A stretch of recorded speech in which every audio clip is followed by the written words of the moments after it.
Good afternoon. I'm Henry Quillian here at Taylor English Duma. We're continuing the Quillian's Kernels series to remind those people out there in the audience that this is not legal advice being given by Taylor English Duma, but otherwise practical advice relating to the interpretation and application of the rules of civil procedure in Georgia and the Uniform Superior Court rules.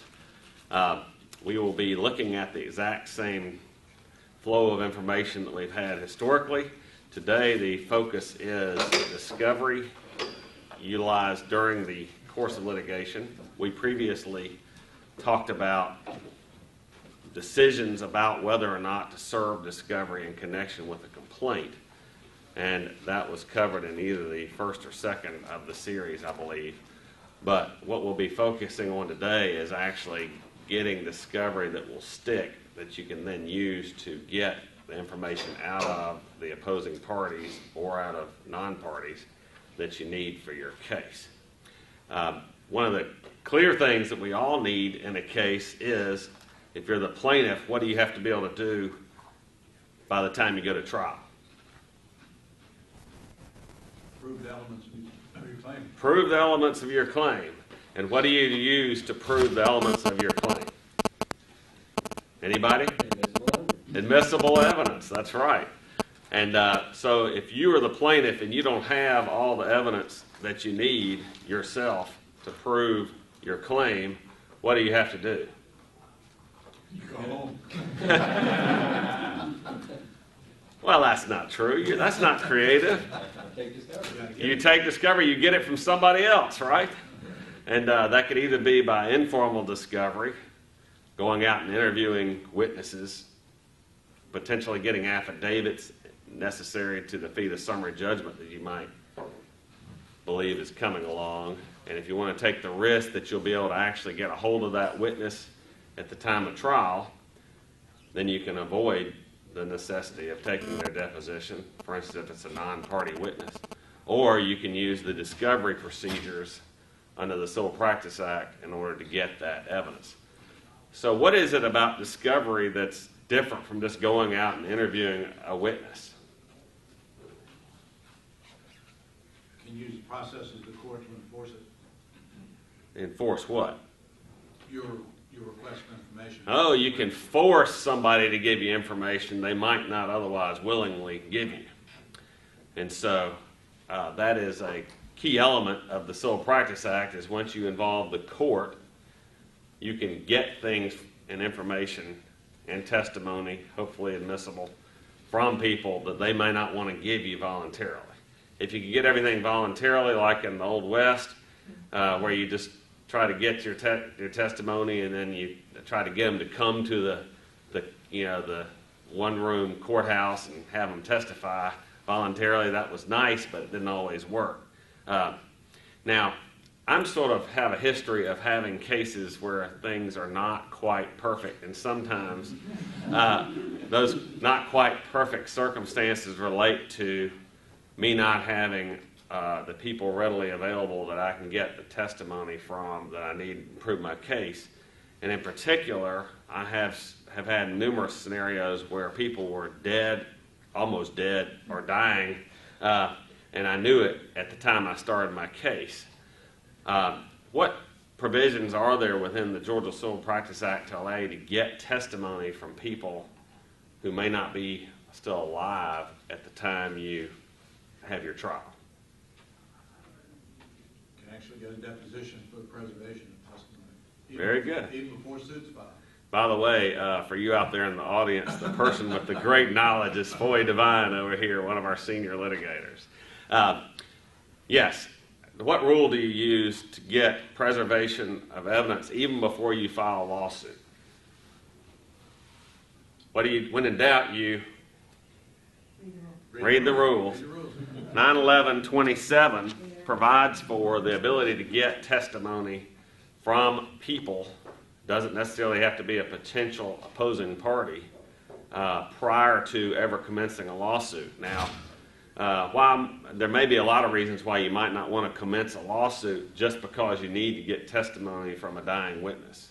For instance, I had an example where the defendant in the case was a military person who was off on active duty, and there was a property line dispute over who owned this sliver of property that was in between my client's property and the other person's, the armed forces person's property. And there was testimony by an old man who had written the deeds for the property that were conflicting, that was needed. But you can't sue a sailor when they're off on active duty. So we needed to get this testimony before this man died relating to how it came about that there was conflicting deeds for the same piece of property. So how would we go about doing that? First of all, you look at what? The rules. 911-27 essentially says you can craft a verified petition that lays out who the potential defendants would be in the litigation, what the testimony is you need, what you expect to get as far as testimony from this person whose testimony you're trying to preserve, who you would need to serve with the petition, and then you give various notices, including service by normal service, such as you would serve a summons upon the people that would need to have notice of this deposition. Now, why couldn't you just get an affidavit from the dying person and expect to use it at trial down the road? There's no opportunity to cross-examine or have the other party question him. Right, the opposing parties would not have the opportunity to cross-examine, and so that could be a defect. What would an affidavit be if it was presented in a case after somebody had died? Hearsay. It'd be hearsay. So it might not be admissible at all, and what do you need to prove the elements of your case? Admissible evidence. Admissible evidence. So you would want to go ahead and get your testimony if you decided you could not go ahead and bring the lawsuit by using 911-27 and its procedures, and they're very detailed and they're set out step by step as to how you do that. And that's necessary if you want to prove your case. Now, that you might think about this the second a case comes in, because there's some people you can get evidence from that's a whole lot easier to get it from them than from anybody else, even though you conceivably can reconstruct the testimony using other people. An example would be if an accountant has done the work of a company for years and years and years and been the person to actually enter all the entries into the ledger, etc. And so they can say that, yes, on a real-time basis, I did this. I balanced the checkbook every month. It all balanced out. This money went to that person. This money went to that person. The reason why this money was used here was because that was salary. This is actually a reimbursement of an expense. That person has a whole lot of personal knowledge that an expert who came in afterwards trying to use business records to establish the accounting of a company would not have. So I actually had that scenario where I needed to get the 10-year history of the accounting of a company, and it turns out the person who had done all that accounting was out of the country, had cancer, and was dying. And I was blessed to be able to get his deposition in his deathbed at his house while he was in hospice care, and confirm all these spreadsheets, etc., that he had prepared during the course of his business life, so that we could preserve that testimony for down the road. Now, practice point. If you go take the testimony to preserve evidence, what kind of questions can you ask and which ones should you not ask? Well, you have to treat it, if you use this person to prove your case, You can't lead. you can't lead. You don't want to have objectionable questions that will cause the court to exclude the evidence you get when you're taking this preservation of evidence testimony. So keep that in mind. You have to think, this is not a discovery deposition. This is a preservation of evidence deposition.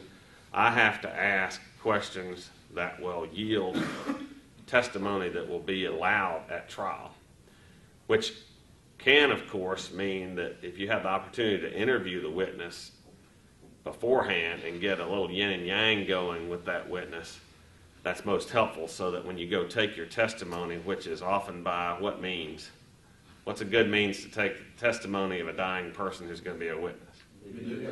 Video, because it makes it much more appealing to the ultimate jury in the case. Then you do what you can, if you're permitted to, go ahead and prepare with that witness so that the testimony comes out smoothly.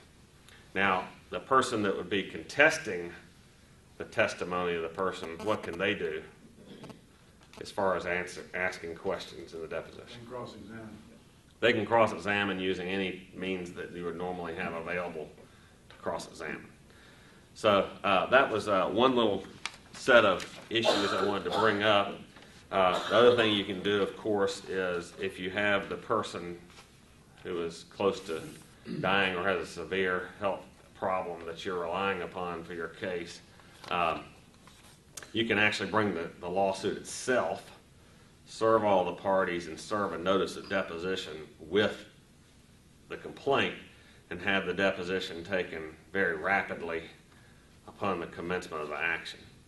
And if you look at compare the rules, you might actually be able to get it accomplished more quickly utilizing the means of going ahead and filing a lawsuit than you can by filing a petition and trying to get a court order for the preservation of testimony.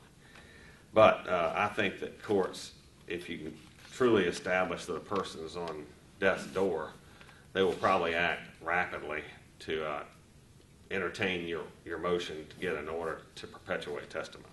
Hey, Henry, could I bring up a point or ask a question? I'm interested with the group things. I haven't had this come up. I've never had this situation, but certainly I've had situations where a witness is not available for trial and a deposition is being taken because the person noticing the deposition believes they're not going to be able to get the guy to trial. For example, I had a case where the plaintiff wanted to put up a professor on damages, to calculate damages and value things. So they were taking his depo with a video camera with the idea of using it at trial. And when some questions were objectionable, I started objecting, and we got into this fight about whether I should be objecting at the deposition. And the other guy said he didn't think I should be objecting because it was all preserved under the rules. I'd have my chance later.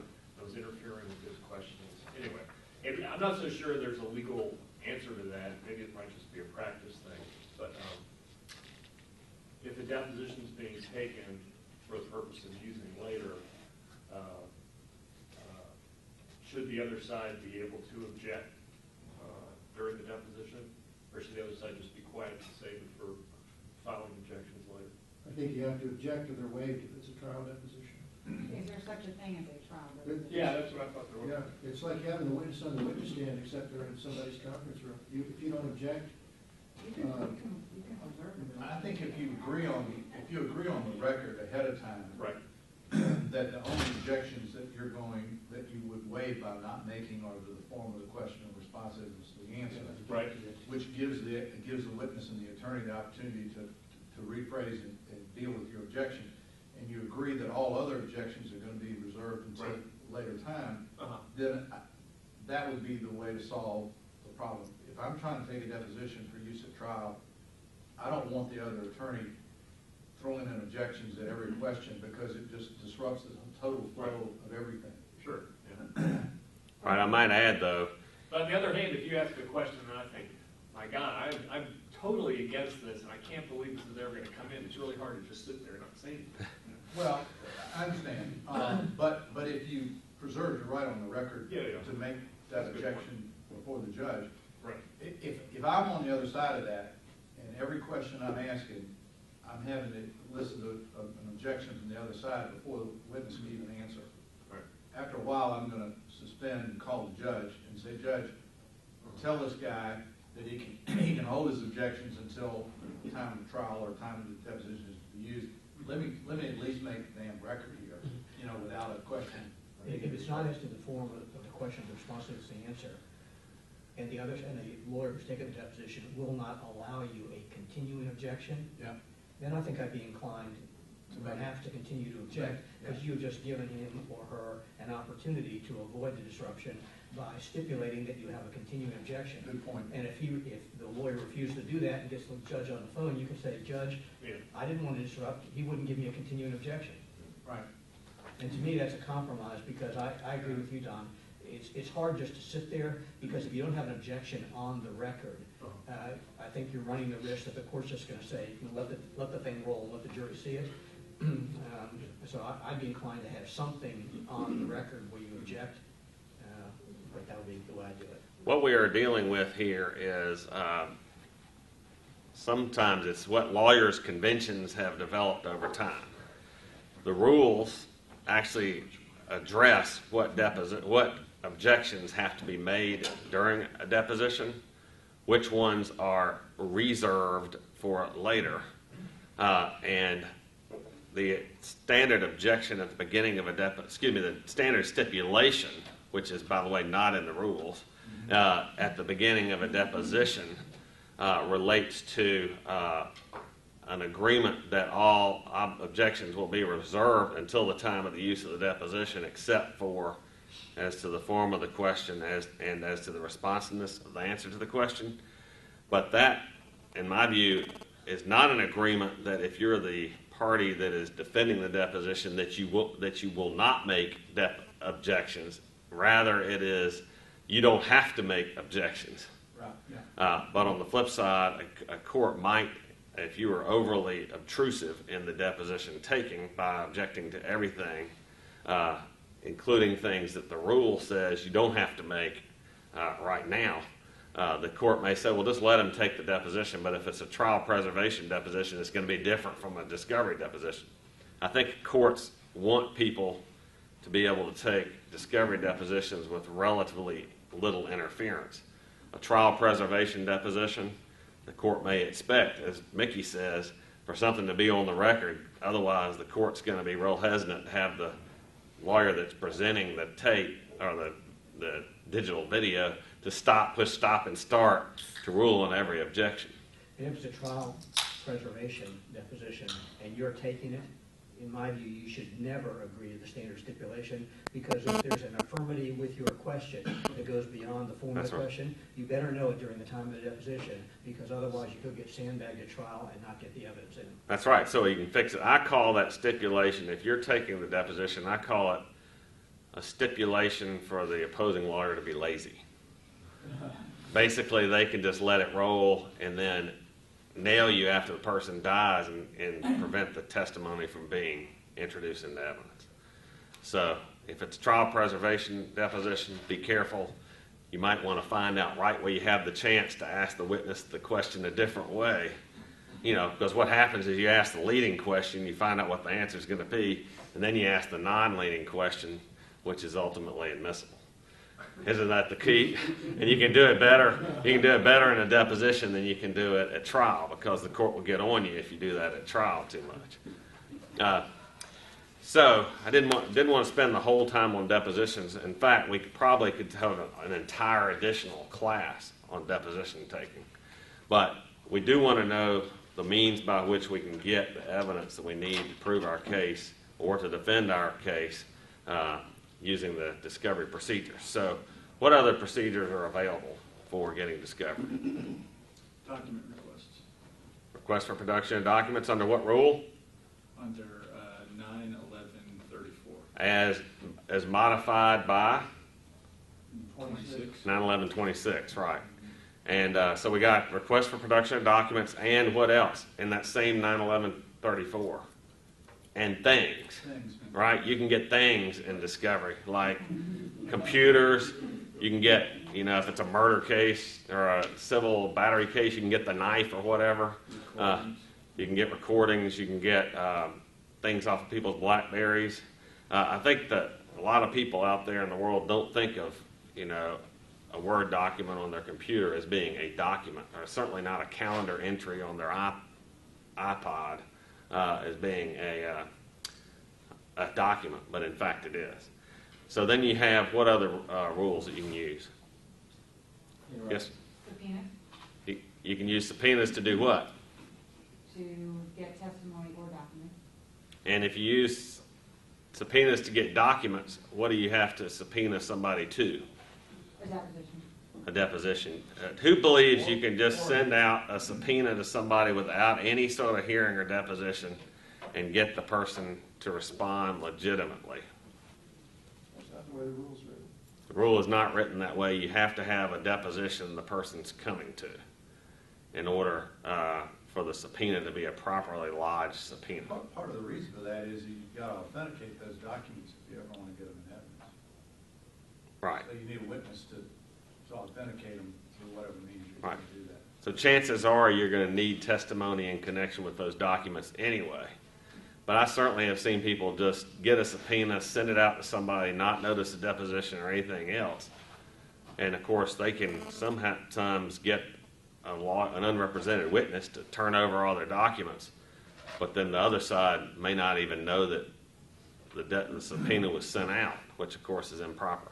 So that was one question I had. Do you have to let all the other parties know that you're sending a subpoena? Yes, because it has to be a subpoena to a deposition. And if it's a subpoena to a deposition, if you read the rules, 91130 says you have to attach the subpoena to the notice of deposition, which is served on the other parties, or at least enclose it in the envelope with the notice of deposition. The question is when you have to serve the notice. And I'm a little vague on this. The federal rules actually require a time period. I think you have to do it either at the time or in some instances before. The reasonable time to object. The reasonable time to object. I honestly can't remember in state court whether there's a prescribed time limit when you have to serve the other side with your subpoena.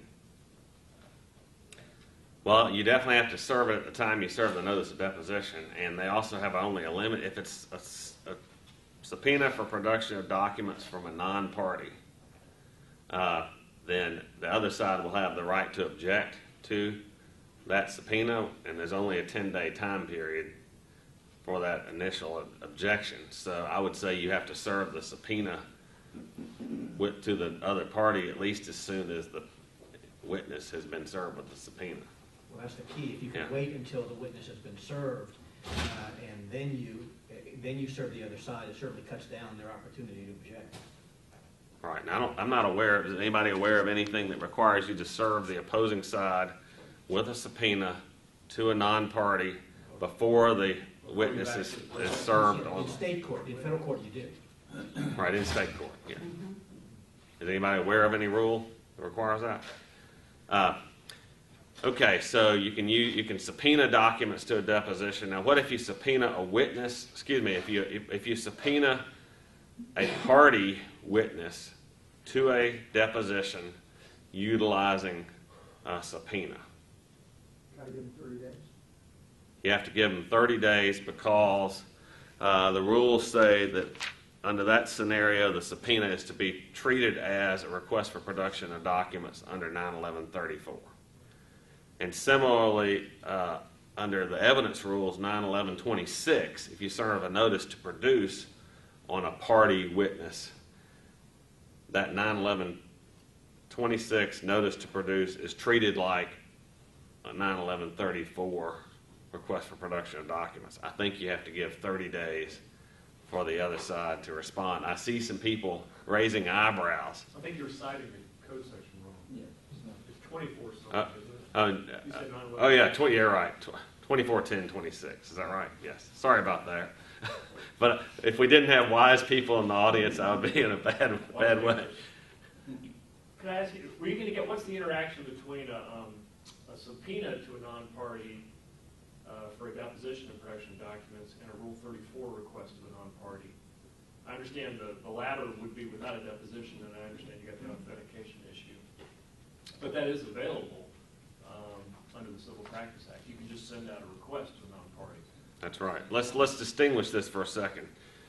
Those of you who have studied only federal civil procedure will know there is no non-party request under Rule 34 in order to get documents. But under the Georgia Civil Practice Act, there is a non-party request. That's 91134C, I believe. And the difference is, one is the opposing party, the witness, non-party person will have 30 days to respond, and they don't have to come to a deposition. So that is a means to get documents from a non-party, and of course that 911-34 non-party request will be served on all the parties to the litigation, so they can object to that non-party request. And how long do they have to respond, to object to the non-party request? How long do the parties, opposing parties, have to respond to the non-party request that is sent out to a non-party? It's 30 days, isn't it? Under Rule 34, you're talking? Under Rule 34. I don't know if a party, I think they'd have to file a motion for protective order. Anybody can chime in on this. When in doubt, Look at the rule. Read the rules. read the rules Does it allow any party to object to a Rule 34 request to another party? to a non-party, non-party. non-party witness.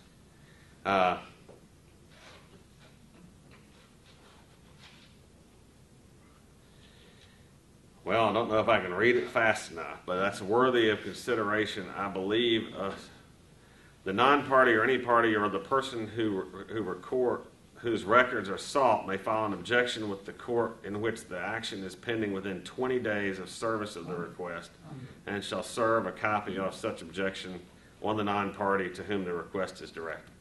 So, there's 20 days to do the objection if you're a party and you object to a non-party responding to the non-party request.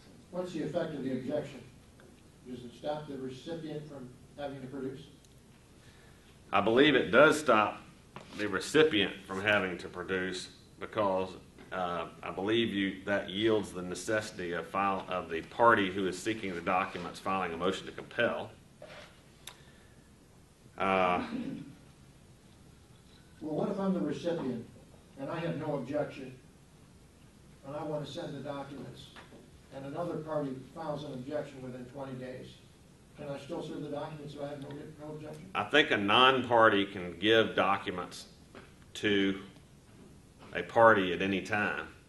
Now, if they give documents that are subject to some sort of protection relating to the opposing party, like if a doctor just over objection just gave all the medical records of the plaintiff to the defense counsel, I think they would be subjecting themselves to regulatory, civil, or criminal liability or damages, notwithstanding the documents produced. I think there's a provision in 911-34C3 that relates to that. So it depends on what kind of documents it is and whether they have some sort of protection associated with the party that is objecting that might cause the party that produces the documents to be liable. For instance, if you send a non-party request to the defendant's, if you're the plaintiff, you send it to the defendant's bank, and the defendant objects to the bank producing those documents, I think the bank might suffer penalties for producing documents relating to their client that have been objected to. So we've got production of documents. What other means of discovery do we have? Chloe? Sorry, can I go back to the subpoena issue? Since you talked about the need to do a notice of depo, what I've done in the past is I've said, you're required to appear at a deposition on such and such date, and I send it to the records custodian. But I say, in lieu of attending a deposition, if you send a certified copy of the records by such and such date and attach the records custodian's certificate of authenticity, you don't have to come to the depot. Is that appropriate? That's appropriate. Just make sure you tell the opposing parties you cancel the deposition. Right.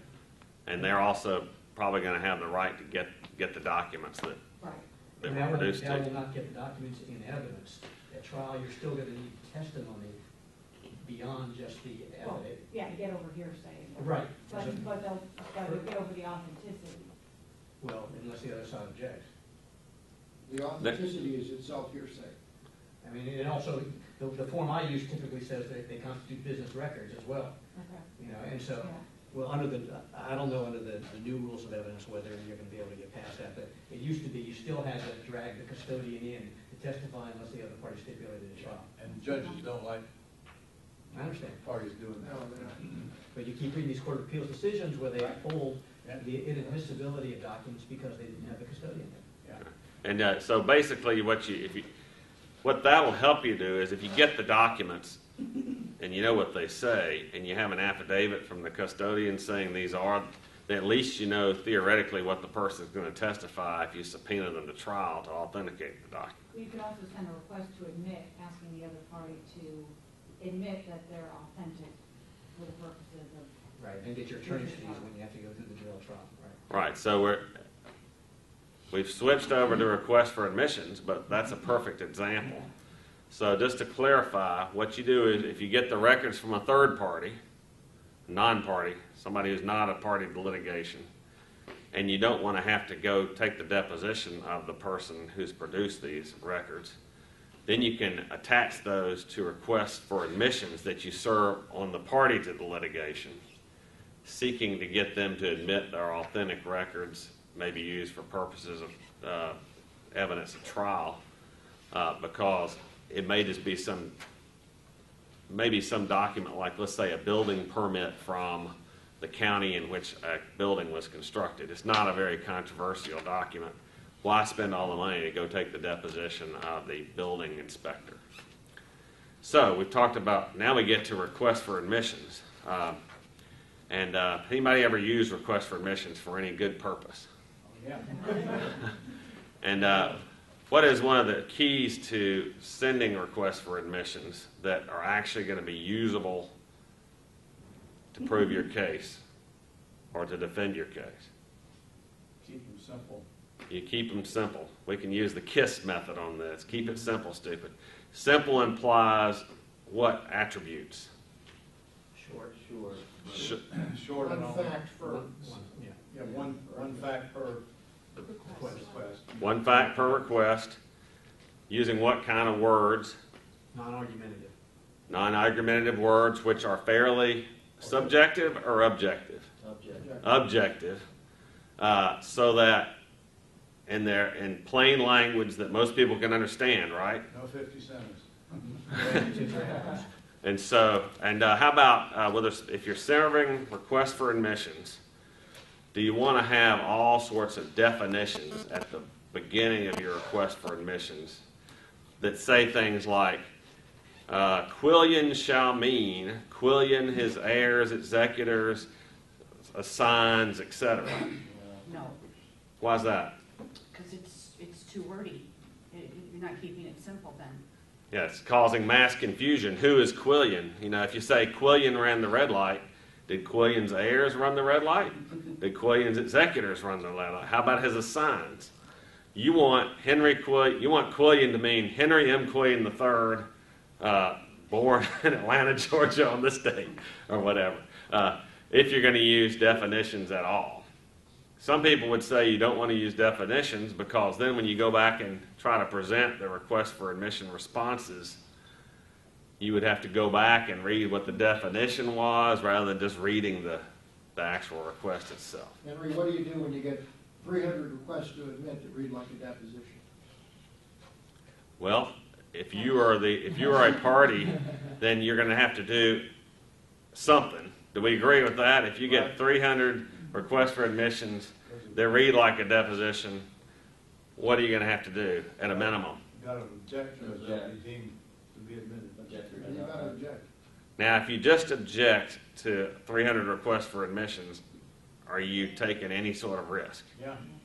Why?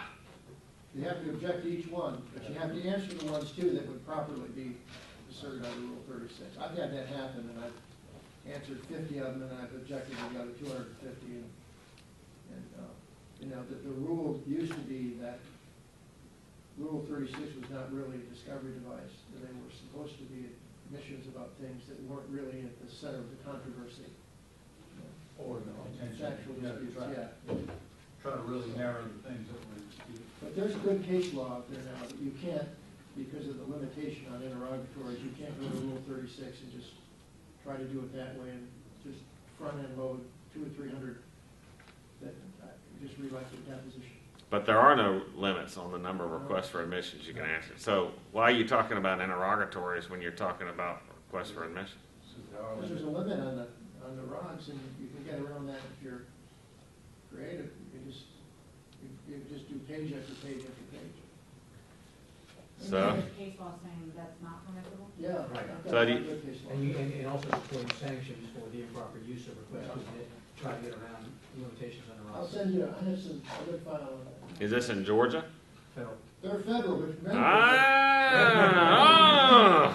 Listen, the Bass Yeah. Hugh case, the Georgia Supreme Court said Rule 36 is analogous to the federal rule, and federal cases interpreting that rule are persuasive authority. Yeah, but what if they're not persuasive to the judge you have? Well, As long as you protect it, And what happens if you don't respond to those requests for you gotta, admission? you You gotta. gotta respond to it. And if you respond and you just object, what's the outcome there? Well, you're supposed to state your objection, you know, you've gotta state an objection, and, you know. What I did on that one is I cited case law. So you state your objection, you cite case law. What if our judge out there in rural Georgia doesn't like federal case law and does like 9/11/36? Well, then you might have to answer it. Yeah, I would object, and then at the end, just say, subject to the objection without waiving it, I would deny it. Oh, you would actually deny it. Yeah. Oh, okay. Well, so maybe that's the. What if it's something you would like to have admitted? You object and then you admit it. I don't think Well, you're gonna, I don't It's think you're subject gonna to the object. objections, it's admitted. You could object that it's irrelevant and still go ahead and admit it. Sure. Right. So my point, I think. What do you think, Chloe? You're raising your I hand. was gonna say file a motion for protective order. But Well- you're never gonna get that ruled on Yeah, before that you do was the that. other question. Well, yeah, and I would also write to the other side, you know, even if it's just sending them an email and saying, look, this is burdensome, we're willing to answer some limited number, you know, can we agree on cutting these down, so that at least you can show that if you go for protective order. I would recommend picking up the telephone, because my experience has been that too much law is transmitted through emails and letters, and, you know, the way to get things accomplished, if there's somebody that's reasonably intelligent and reasonably professional, is to talk to them on the phone and say, you know, this is really overwhelming here, how about us working out something? All right. Now, if you Not do, reasonable, you send an email and say, Yeah, I mean, we had we talked, blah, blah, blah, tried to work Yeah, it out. if you don't get anywhere with that, then, Yeah. then obviously you gotta go to the next level, but, you know, I think there's too little person-to-person communication between attorneys nowadays. okay, if you do make that phone call that Foy recommends, and let's say the guy says, okay, I only want 1, 3, 5, 7, and 9 answered. What better you do after that phone conversation? Have Put him that in withdraw the writing. other ones. Yeah. Put that in writing. You better get that in writing, because if you don't, and you don't answer, You're deemed admitted. and if they're deemed admitted, they can be used for what purposes? This is request for admission. Unanimous. Their admissions in judicio, they can be used for a lot of things. Anybody got an example of how a request for admission might have been used, an answer to a request for admission might have been used to win a case? Motion for Summary summary judgment. judgment. Yeah, so you can use it for a motion for summary judgment. And let me ask you this. In request for admissions, can you ask only for facts? No, You can ask for what? you can ask for facts of law applied to facts, but you can't ask for pure legal. So there's a middle ground there that you can ask. So if you take facts and you apply the law and there's an outcome, can you ask for that outcome? For instance, can you ask, because you breached the note, you owe $100 to a defendant? Because you breached the note, as opposed to if you breached the note. Right. If you admitted the above, which was, did you breach the You can note? ask that, yeah. Yeah, you could ask that. That's application of law to fact, especially set forth in 9/11/36. But you can't ask, for instance, I presume. Well, you can ask. The question is, you know, what's the result if you ask and the party doesn't answer, for instance? You know, if you ask, admit the health care law violates the Commerce Clause. I suppose a court in that particular litigation could conceivably hold that against the party if they didn't respond. And, if they're trying to say that the healthcare law is constitutional, the court might hold that against somebody if they didn't respond to the request for admissions. But that would be pretty much of a purely legal determination, I would think. How proper is it to just put in, the ultimate issues, admit that you breached the contract, admit that you were negligent? I mean, that was never the purpose of Rule 36, and you're just hoping that the other side screws up. I don't think it's improper. You sure? Yes. Because it's application of law to facts. Paul, some of those cases you said maybe. Those federal cases, those ivory tower judges. Yeah. I use federal cases all the time in state court. I agree with you, state courts are different, but there are some federal judges who have said that's not the purpose of Rule 36. It's an ultimate, yeah. Is to try and take advantage of the other side. Well, is it taking advantage of them if they just fail to respond? Well, it's like you have 50 requests to admit, and you bury in there, the 32nd and the 45th, admit that, that you did everything we said you did. Okay. Now, with respect to request for admission, let's say that you've been asked a request for admission that relates to somebody else's actions, and you're the defendant, and it was somebody else who did everything they talked about in the request for admission, and you have no idea what the answer is. Do you have to do anything special in your response, or can you just deny the request for admission? Well, you're supposed to try to make an inquiry. You're supposed to try to do a little digging. Right, and what are you supposed to put in your actual response? Which you did. What efforts you made, and you were unable to. You can't just plead unadorned ignorance. Big tell on me. Okay, so you actually need to put in I there, ain't moving. I'm gonna get out of this chair, find out. so in your response, you need to put the undersigned has made reasonable inquiry into the facts stated in this request for admission, is unable to admit or deny. So you can get asked in discovery what efforts you made. So you better- Now, can you just put in there, defendant is without sufficient information to respond to this request for admission? No. If that is put in there, is that it, and it just says that, does it yield an admission or a denial? I think the failure to answer results in admission. I think it would result in an admission under Rule 91136. Can you say, So- on that basis, it's denied? Yeah, if you said and on that basis it's denied, then that would, then the question would be, have you adequately complied with 91136? Because 91136 says you're supposed to make a reasonable inquiry, and you haven't stated you did. So, But you get one bite at the apple before they file the motion, they would have to confer, and they would ask you, what did you do? And you'd be aware that you gotta add some more language. okay, so you theoretically could solve the problem because of the good faith conferring requirement prior to the other side bringing a motion to do what to the request for admissions? For some kind of sanctions. Well, there's a motion to contest the adequacy of the responses to the request for admissions. Is I it think under is what Rule it's called. 36? Under 37. 37, okay. Then you have to- Yes, Natalie?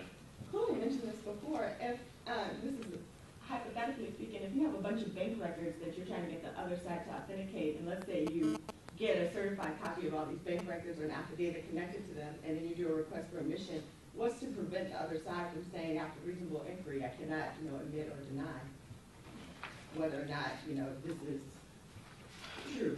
So, how Well- can you get the other side to authenticate it without a deposition in that scenario? Well, one thing, if the other side had nothing to do with those bank records, they could certainly say, upon reasonable inquiry, I don't know whether these are authentic bank records. If there's a huge number of them,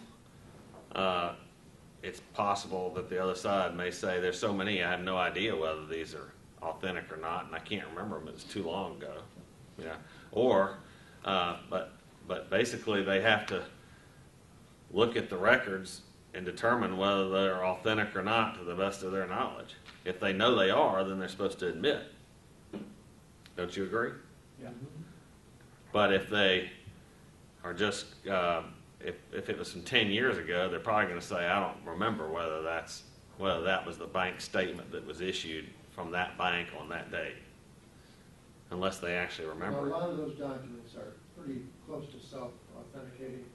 You gotta be real careful about saying it. I think these are forgeries. I mean, that's what you're saying. You're saying they're not authentic documents. Well, if they're produced by the bank and the bank certifies that they're Yeah, authentic, I think so. you better have some good Not reason yet. to question the bank certificate. Yes, because otherwise you're running around the opposing side and cause them a lot of expenses, and then you might end up paying sanctions under what rule? 37. 9/11, 36 and 37, right? I think the provision about attorney's fees is under 37. It's just, okay, so failing to respond is under 36, and then the sanctions is under I 37. believe so. So if you move to have requests deemed admitted under 36, you don't have to confer.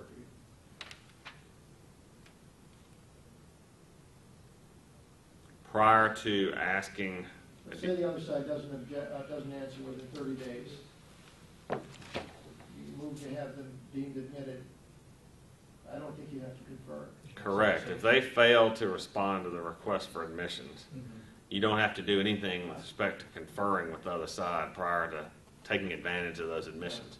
A classic example would be show up at trial, slap those requests for admissions on the table and say, we served these and they didn't respond. Everything's deemed admitted, we win. Thank you very much. Yeah, I don't think you have to move to have them deemed admitted. I think if you use them now, obviously, it's gonna be up to the judge at that point to decide whether or not they're deemed admitted. Now, Whereas if if they you haven't move, filed it, withdraw it. if you move to have them deemed admitted, They're then gonna move to withdraw. All right, let's go into one more step. Might as well. Can I ask a quick question? Yes. Can you serve the RFAs after discovery has expired, if you're just seeking to authenticate documents that have been produced in discovery? All right, first of all, an RFA, I presume, is a request for admission. right? Okay, and do you have to use the compulsory processes of the court in order to force a response to a request for admission? Not really. So does the discovery period apply at all to request for admission? Federal rule, it does now. The federal rules, the judges are saying you have to honor, you can't serve them afterwards. Even though it's not technically discovery, it's within those rules, and they're saying that you have to serve 30 days before the expiration. Okay. So that's the court federal interpretation. And I have certainly seen people attempt to refuse to respond to requests for admissions in state court. But if they don't respond, I mean, on the basis that the discovery period has expired, but if they don't respond, it's certainly at their own risk. And if particularly all it is admit that this document is a true and correct copy of this letter and a true and correct copy of this letter, and the whole idea is to limit the time of the trial and everything, the court might not be too anxious to let the person off the hook for not responding. Okay, so we were talking about briefly withdrawal of admissions. If you had the situation where the other side comes in and says, I serve these, you're at trial, the other side says, I serve these requests for admissions, and you didn't respond, what should you do if you don't agree with the things they've asked you to admit? And the time's already passed? Time has already passed, you're at trial, Mm-hmm. they're using it to prove their case against you. You gotta move to withdraw. You have to move to withdraw, okay? Well, what, you haven't filed it? Now, Well, you might have to do it you might have to do it at the trial. yeah, you might have to do the trial in that instance. You have to do it in the trial. You're moving to have the other side withdraw the request? No, you have to have them withdraw. You move to- You're moving to have the admissions You have to withdrawn. Admissions withdraw your admissions. All right. Okay, the admissions that are deemed admitted because you That's didn't right. respond. Default admissions. Okay. All right, and then what would you do if you are at the very beginning of a case and you found these requests for admissions sitting on your desk and it's 60 days after they were served on you? What would you do there? If I have a motion to withdraw, I would probably also submit with that motion answers to them. the ones that, did, you know, admitted what I did, do it all at one time. It's no different than if you realize that you admitted something you shouldn't have admitted. Okay, now, if you serve this motion to withdraw the admissions, let's say it's the pre-trial scenario, would you just say, gee, Judge, I didn't know these came in, they were sitting on my desk, I found them 60 days after they were served, please withdraw the admissions? Would that be an adequate motion to withdraw admissions? Instincts say no. You gotta show a good cause, don't you? You have to show a number of different things in order to withdraw admissions that have come about by reason of your failure to respond to a request for admissions. There are several Supreme Court cases and now quite a number of Court of Appeals cases on this. And it's actually set out in 91136.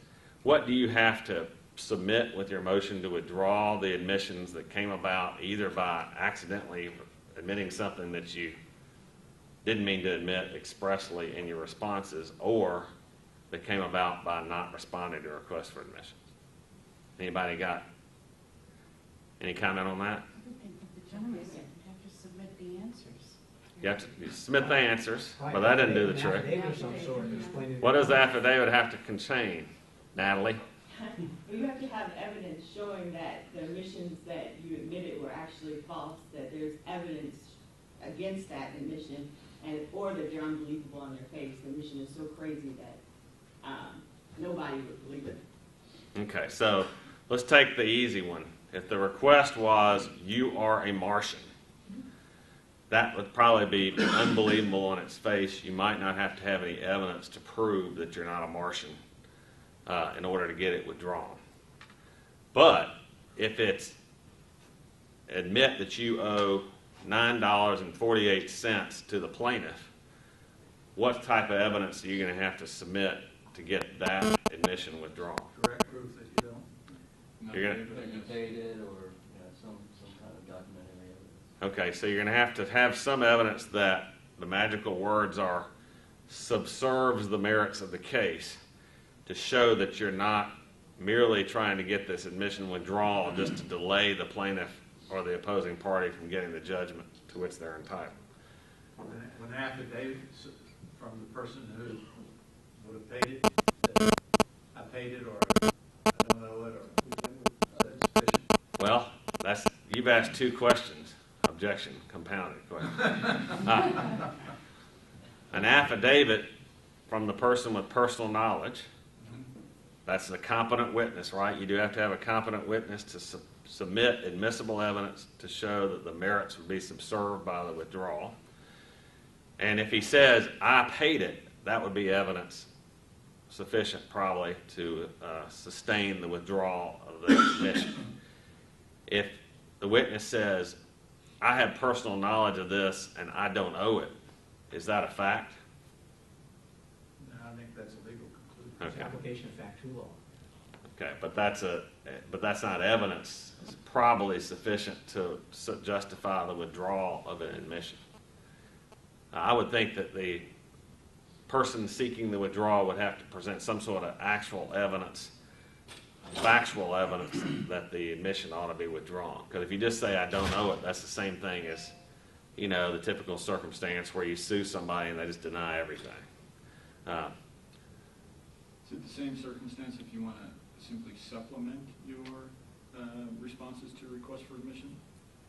So say you admitted something and then through the discovery process you realized that that admission was Only incorrect. partially accurate. Huh? Okay, if you admit anything in a request for admission, you have to move to withdraw that part that you no longer agree with. I think that's because of, Supplement in a way, you gotta pull it off the table. right, and the only way to pull it off the table is to say, I'm pulling it off the table because I was mistaken, I really actually realized I paid this guy instead of that guy, or whatever it might be. Yes, Chloe? What if you denied something or said insufficient knowledge, and now you want to change to admit it? I think you, Probably the same process. I don't think there's any you need pro- to supplement responses to request. I agree, I don't think you have to supplement, you just admit it through. I think the rule says that actually. so what we've got two debates going here. There's one, if you want to change it, I think you can change it from a denial to an admission at any time. Agreed? Right. But the other question is, which is actually one of my topics, do you have to supplement responses to requests for admission under the rules? I'll say no. I don't think you have to. I don't either. However, you might want to, because you might look stupid at trial if your witness is cross-examined and the opposing lawyer says, well, we asked you to admit this, and you denied it, and now you're admitting it. It makes your witness look bad. And the other thing is the other side may say, and now you're admitting it, and now I want my attorney's fees because I had to ask you that question at trial. Good luck. If you're under no duty, go pound sand. But it shouldn't have been denied in the first place. No, that's not the issue. Yeah, I'm assuming that the original denial was proper. Well, it depends on, I suppose it depends on whether it relates to historical facts or facts that are unfolding. Yeah, I suppose if the question is if you said I made a reasonable inquiry and I couldn't find it out, and in fact you learned in a deposition later on in the case that it was in fact a true circumstance, or at least you believed it was, then I don't think there would be any sanctions there. Isn't there something though is it in 26 about a duty to seasonably supplement or to correct? Absolutely, with respect to interrogatories and with respect to production of documents that you had at the time that you were asked. Is that duty in Rule 26 or is it in Rule 34 and 33? I think it's Rule 26. I don't think it reaches it. I don't know. So, question, so say you were the one propounding the request to admit, and it was denied, reasonably denied in the onset, and then the scenario you said, like, and during a deposition, it comes out that it should have been admitted, and you just said that you don't have a duty to change your denial to admission. If you were the one who propounded them, would you want to send out a new set then? I would, Get them to admit? potentially. Mm-hmm. I mean, if you want to, one of the things for request for admissions is narrow and narrow and narrow the issues that you're actually going to have to prove at trial, or that you're worried about having to prove. So if you can get all the parties now to admit that this actually happened, then you can submit your request for admission, their responses to prove your case, or you can maybe knock off 5 witnesses off the witness list if it took 5 witnesses to prove that fact. Save your client money, not have to have as many people at trial, not have to deal with all those witnesses that you're trying to bring in, and whatever crazy testimony they might give that's not associated with that fact. Yes, Mickey. Well, I was just going to ask a question. In federal court, do most people in the Northern District, do most people file their initial disclosures? Because the federal rules expressly say you're not supposed to file your initial disclosures, but it seems like everybody does. In federal court, and most people would. Yeah, well, I know when you e-file things, that's one of the categories. Because the rule itself expressly says, do not file your initial disclosures unless ordered by the court. Isn't it in the local rule though? Well, the local rule says that you don't file interrogatories, document requests, and responses to either one. So is the implication from the local rule that you therefore do file initial disclosures, and that constitutes the court order that overrides what's in the federal rule itself? Right. The courts, generally, my experience is they want those filed, because that's what they use to sort of teach them about what's going on in the Yeah. case and what the issues are and so on. And I've used them as discovery. If somebody's stated something in there and it's come out later, I've been able to use it. So you gotta be careful with those. Frankly, I cannot recall what I have done with the initial disclosures. I do recall them being on the record, and whether it was because of an order that was entered by the court saying, go ahead and file, even though the rule says not file, I can't remember. But I would say that if the rule says you don't have to file them and there's no rule saying you do, then you don't have to file them. And then it's a question of whether you Well, want there's to. an express rule that says do not file them. There is nothing express in the Northern District that says do file them. But my sense is everybody files them anyway. Usually in the schedule order. Getting back to the issue of supplementation, I mean, I guess that's a different thing for a different day, especially since it's federal court. But getting back to Civil Practice Act, We had talked about duties of supplementation, 91126E, which is a pretty long paragraph, does go over precisely what has to be supplemented. And certainly with respect to various interrogatories, seeking certain types of answers, such as who has knowledge of the facts, who might be an expert at trial, such as that, those all have to be supplemented.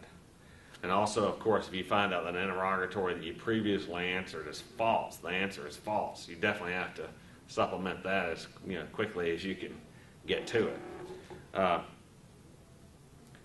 And then, of course, the court can force people to supplement answers as well. But I don't believe requests for admissions are expressly mentioned in here, but the subject matter is, it says a party who has responded to a request for discovery with a response that was complete. Now, typically a request for admission wouldn't ask who has knowledge of the facts, but they might ask, does Joe Smith have any knowledge of the facts? Or maybe it'd be something like, Joe Smith has knowledge of the facts. And if you denied that, you'd probably have to change it if you learned that Joe Smith did have knowledge of the facts. So I suppose in limited instances, requests for admission responses might have to be supplemented. Does that make sense? Well, you sure couldn't call Joe Smith probably unless you get him in. Yeah, which is another point. At the end of the day, the last thing you want to be doing is fighting a failure to respond to discovery battle when you're trying to present your witnesses at trial. And that goes with documents as well. What if the first part of the trial is in 1 year, but you don't finish it and the judge schedules the concluding part of the trial 6 or 7 months later? Do you have a duty to supplement your interrogatories between the times when the judge has time to hear the trial? Interrogatory responses? I don't know, if discovery's closed, and you've done a pretrial order, I don't know. I don't know. If you want to present these witnesses and they're people you found that have actual knowledge, you might want to not take the risk of springing somebody at trial and having the judge say, well, I'm not going to allow that person to testify. Okay, we are at 1 hour. I think next time we will pick up more on crafting discovery, on proper objections to discovery, other means of discovery, such as depositions upon written questions, and any other miscellaneous things that come up as they did today. Thank you for your participation. Look forward to next Quillian Colonel. Thank you.